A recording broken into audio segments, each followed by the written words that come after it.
I never imagined the day would come when my own parents would slam the door in my face. My name is Sarah Mitchell. I'm 31 years old, and today I'm going to share the most painful story of my life. A story that completely changed how I view family, forgiveness, and the importance of fighting for our dreams, even when it means disappointing those we love most. It was a Friday in September. The Texas heat was still brutal even as fall approached, and I was in my small apartment in Austin's East Side, getting ready to drive to my parents' house in Houston. I'd been invited to a family barbecue, something that hadn't happened in months. My family had always been close-knit, or at least I thought so. We were 4 kids. I was the youngest, with 2 older brothers, Jake and Tyler, and an older sister, Emma.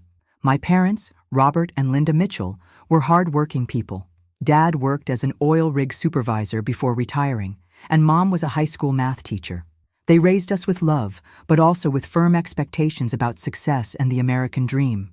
I put on my blue sundress with white flowers, the same one I wore to Emma's graduation from law school, and got in my Honda Civic for the 3-hour drive to Houston.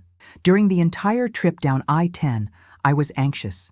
It had been 3 months since I'd made a decision that shook the entire family, and this would be the first time we'd all be together since then. The highway stretched endlessly ahead, reminding me of all those drives back from Rice University, when I was still the good daughter who followed every path they'd laid out for me. When I pulled into the Memorial neighborhood where I grew up, I saw all the cars parked in front of the 2-story colonial house. Jake's black Ford F-150, Tyler's silver Chevy Tahoe, Emma's white BMW, everyone was there. My heart was racing. I took a deep breath and rang the doorbell. My mother answered, and the expression on her face froze me completely. Her eyes, which had always welcomed me with warmth, were now cold as a Michigan winter. "Mom, hi, I'm here for the barbecue," I said, trying to sound natural, but my voice was shaking. She looked me up and down, crossed her arms, and said something I'll never forget. "Sarah, you're not welcome in this house anymore. Not until you stop this nonsense." I felt like the ground had disappeared beneath my feet. "What do you mean, Mom? What are you talking about?" "You know exactly what I'm talking about. This decision of yours to throw everything away to become whatever it is you've become.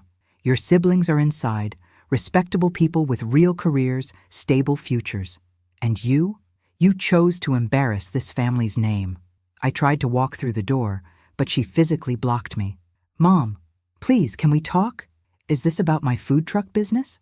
I know y'all don't understand, but I can explain." "Explain what, Sarah? That you left a 6-figure job at Goldman Sachs to sell tacos on the street? That you broke up with David, a doctor from a good family, for this pipe dream? That you're living in that sketchy neighborhood in Austin, burning through your savings?" Her words hit me like punches. I knew my decision to leave investment banking to start a gourmet food truck wouldn't be well received, but I never imagined it would come to this. "Mom, I'm happy doing what I do. For the first time in my life, I wake up and love what I'm going to do that day." "Happiness doesn't pay bills, Sarah. Happiness doesn't give you health insurance or a 401k. You had everything handed to you on a silver platter, and you threw it all away for what? To flip burgers?" That's when my father appeared behind her. Robert Mitchell, who'd always been a man of few words but never denied me a hug, looked at me with an expression mixing disappointment and anger. "Your place isn't here anymore, daughter. Come back when you've come to your senses." My legs were trembling. "Dad, please, don't do this to me. I'm your daughter." My daughter was a responsible young woman who went to a top university, who had a prestigious career. "I don't know who you are now." I tried to see my siblings behind them, but the door slammed shut in my face. I stood there on the porch, hearing voices from inside the house. I could make out Jake's voice asking what happened, and Mom explaining that I'd insisted on continuing with that food truck stupidity. I walked to the neighborhood park, where Dad had taught me to throw a baseball, and sat on the same bench where we used to talk about my future. Tears flowed uncontrollably. I felt completely lost. For a moment, I thought about knocking again, apologizing, promising I'd go back to Wall Street. But something inside me screamed, no. I had the right to choose my own life. I pulled out my phone and called Ashley, my best friend since college. "Ash, can you talk? I need you." While I waited for her to call back, I reflected on the past few months. The decision to leave Goldman Sachs wasn't impulsive. For 4 years, I'd worked as an investment banker, made great money, had a promising career in finance. But every day, coming home at 2 a.m. after another 18-hour day, I felt empty. I started cooking on weekends, just as a stress relief. I'd make my grandmother's southern recipes with modern twists. Korean BBQ brisket tacos, Nashville hot chicken sliders with Asian slaw. And I discovered I was really good at it. My first real test was catering a friend's birthday party. The food was such a hit that 3 people asked for my card. Within a few months, I had a small but steady stream of catering gigs. That's when I made the decision to leave Goldman and buy a food truck to pursue my culinary dreams full-time. Ashley called back within minutes. "Sarah, what's wrong? You were so excited about this barbecue." I told her everything, from the slammed door to my parents' harsh words. Ashley listened in silence. "Sarah, I know it hurts like hell, but you made the right choice. I've known you for 10 years, and I've never seen you as alive as you've been these past few months. But what if they're right, Ash? What if I really am throwing everything away?" "Sarah, you have talent. Your food is incredible. Remember that food critic from the Austin Chronicle? He said your Korean fusion tacos were revolutionary. That's not throwing anything away. That's building something amazing." In that moment, I realized I had 2 options: give up my dreams to regain my family's approval, or keep fighting for what I believed in, even if it meant being alone. The choice seemed obvious, but your heart breaks when you have to choose between self-love and family love. Over the next few days, I tried contacting my siblings. Jake, the oldest, had always been protective of me. I texted him several times, but he didn't respond. Finally, after a week, he called back. "Sarah, I can't really talk to you right now. Mom and Dad are really hurt. Maybe it's better if you give them some time. Jake, you're my brother. I need you to understand. I didn't kill anyone. I didn't do drugs. I didn't do anything wrong. I just changed careers. Sarah, it's not just about the career. It's about stability, about your future. You broke up with David, who was perfect for you, to be alone. You left a job that gave you security to depend on whether people want tacos that day. It worries us." I took a deep breath before responding. "Jake, I broke up with David because I didn't love him. And about the job, I'm building something of my own, something that makes me happy. Why is that so hard to understand?" "Because we raised you to have a better life than ours, Sarah. Dad worked his whole life on those oil rigs, through hurricanes and disasters, so you could go to Rice, have a white-collar career. And now you're throwing it all away." The conversation ended there. I realized that for them, my success would only be valid if I followed the script they'd written for me. Any deviation was seen as failure. I spent the next 2 months buried in work. Every day with the food truck was a way to prove to myself I'd made the right choice. I parked at different spots around Austin, the Domain on Mondays, South Congress on Tuesdays, the UT campus on Wednesdays. My following grew steadily on Instagram, lines got longer, and I was able to raise my prices. Financially, I was making about 70% of what I made at Goldman, but emotionally, I was infinitely better. Then something happened that would change everything. I was serving lunch at a tech company in downtown Austin when an elegant woman approached my truck after the lunch rush died down. "Excuse me, but I've been watching your operation for the past hour. You have quite a following. I'm Jennifer Chen. I'm a producer for the Food Network. I'd like to talk to you about a possible opportunity." My heart jumped. The Food Network was the dream for anyone in the food industry. Jennifer explained they were scouting for a new show about food truck entrepreneurs. "Your story is compelling. Ivy League graduate leaves Wall Street to pursue culinary dreams, and your food is exceptional. It's exactly what we're looking for." I left that meeting on cloud 9. Finally, I felt like I was on the right path. But the happiness came with deep sadness because I had no one to share it with. My parents still refused to speak to me, and my siblings kept their distance. 3 weeks later, I received a call that completely surprised me. It was my sister-in-law, Rachel, Tyler's wife. "Sarah, I need to talk to you. Can we meet today?" We arranged to meet at a coffee shop in the Heights neighborhood of Houston. Rachel arrived visibly nervous, looking around as if someone might see us. "Sarah, I shouldn't be here. Tyler doesn't know I came to talk to you." "Rachel, what's going on? Is everything okay?" She took a deep breath and started talking. "Sarah, I need to tell you something nobody knows. Actually, I really admire you. I was confused. What do you mean? You had the courage to do what I never did. You know, I always wanted to be a fashion designer. I even went to Parsons in New York. But when I met Tyler, and especially when I met your family, I realized they expected me to be just a good wife and mother. I gave up my dream to fit into what they wanted. Tears started flowing down my face. Rachel, I had no idea. Now I have 3 kids, a house to maintain, and sometimes I think about what would have been if I'd had your courage. When I heard you left Goldman to follow your passion, I felt envious. Good envy, you know? Admiration. But why are you telling me this now? Rachel looked around again and leaned closer. Because something happened at your parents' house that I think you should know. My heart raced. What happened? Your Aunt Barbara, your mom's sister from California, visited your parents last week. She brought a copy of Texas Monthly magazine, where they featured your food truck as one of Austin's hidden culinary gems.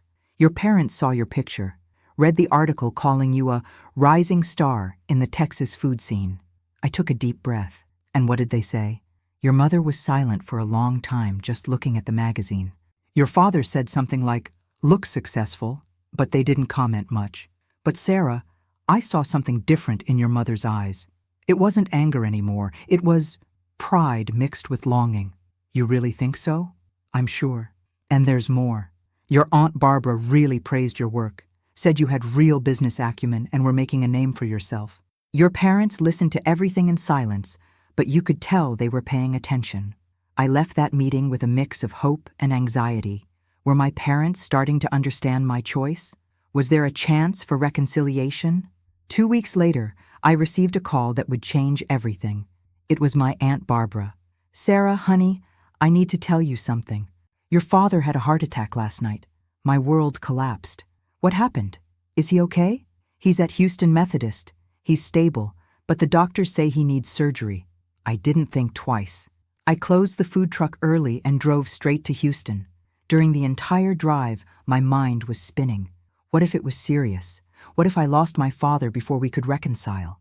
All the hurt seemed small in the face of possibly losing him. Arriving at the hospital, I found the whole family gathered in the waiting room. Mom was sitting in a chair, her face puffy from crying. My siblings were pacing back and forth, visibly nervous. When they saw me, there was an awkward silence. I approached my mother. "Mom, how is he?" She looked at me, and for the first time in months, there was no coldness in her eyes.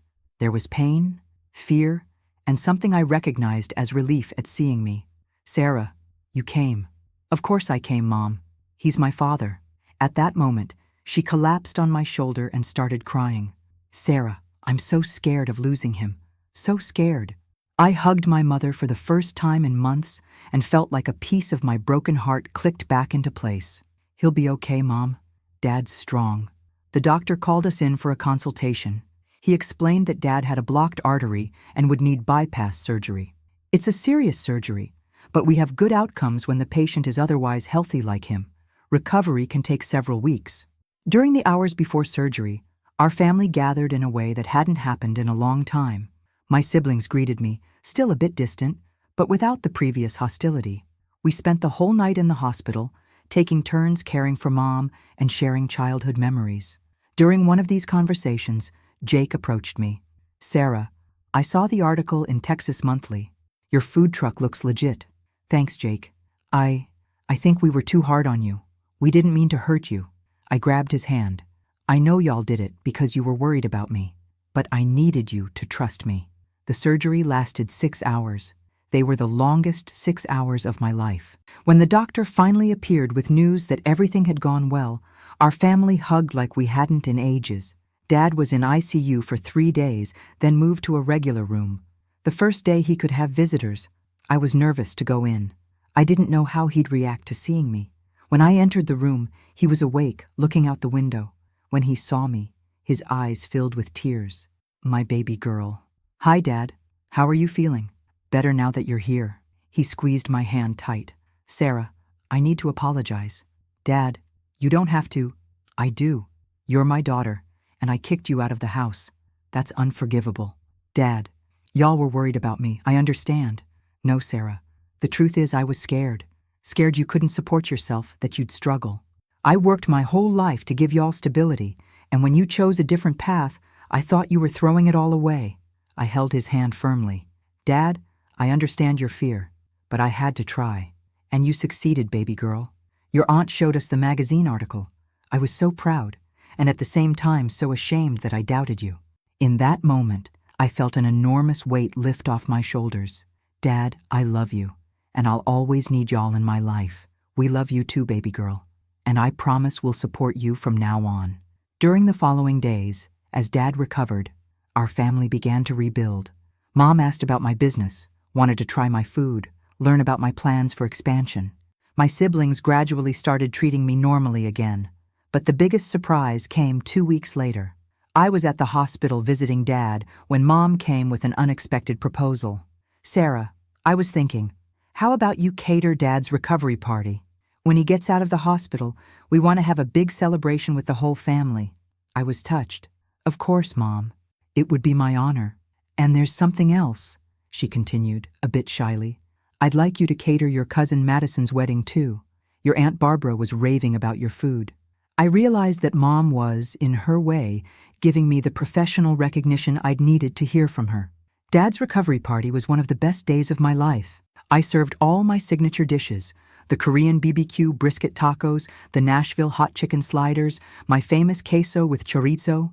Seeing my family together again and feeling like I belonged was indescribable. But the biggest surprise of the night came when Dad asked for everyone's attention to make a speech. "Folks, I want to take this moment to say something important. These past few months, our family went through a rough patch, and I want to publicly apologize to my daughter, Sarah." I felt my eyes fill with tears.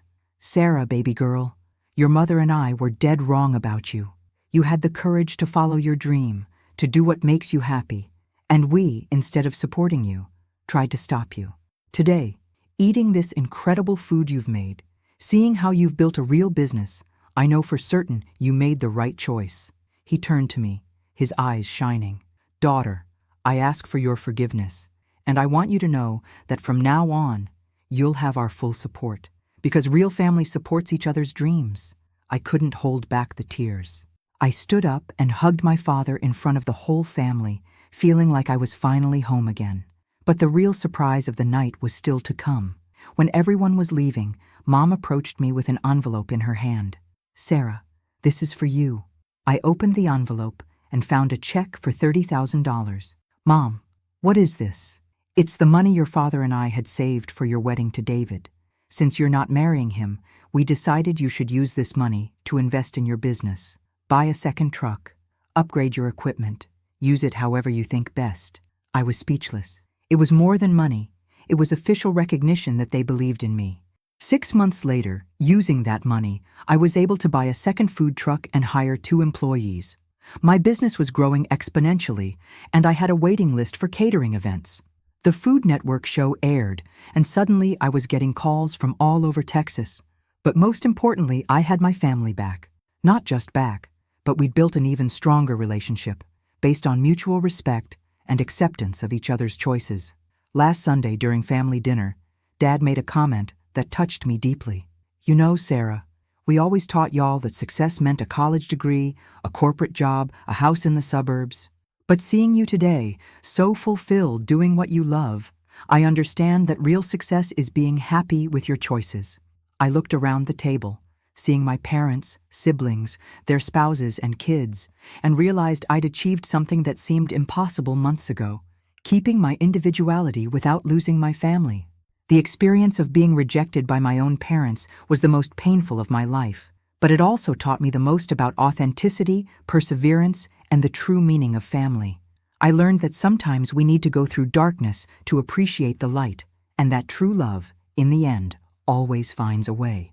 Today, looking back, I understand that my parents acted that way because they loved me and were afraid for me, and I forgive them completely, because forgiveness is what allows us to move forward and build even stronger relationships.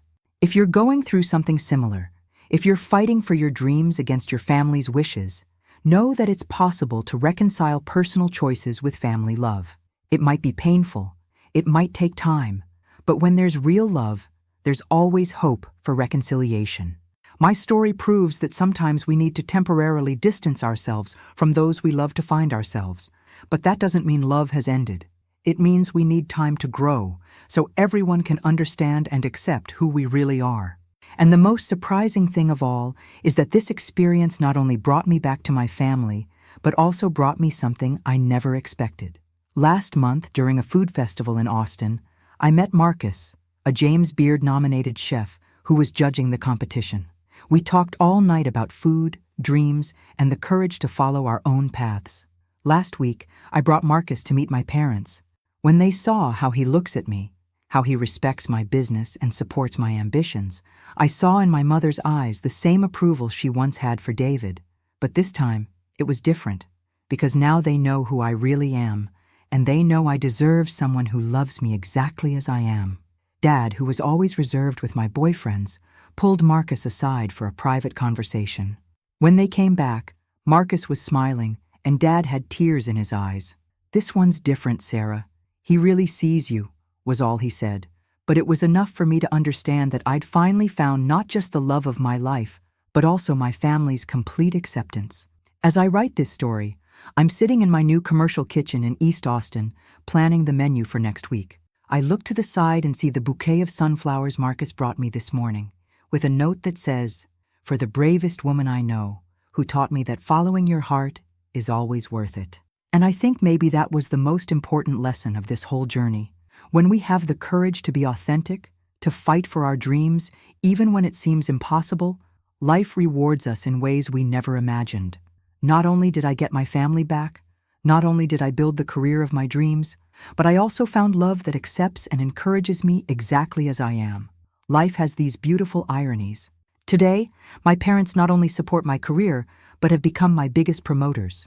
Mom always carries my business cards in her purse, and Dad tells anyone who will listen about my daughter, the entrepreneur who was featured on Food Network. They learned that success doesn't have just one definition, and I learned that family love is stronger than any disagreement. If there's one thing I want to leave with those listening to me, it's this: never give up on your dreams for fear of rejection, and never give up on the people you love because of a disagreement. Sometimes time is the best medicine for healing wounds and opening hearts. The pain of separation can be intense, but the joy of reconciliation is worth every tear shed.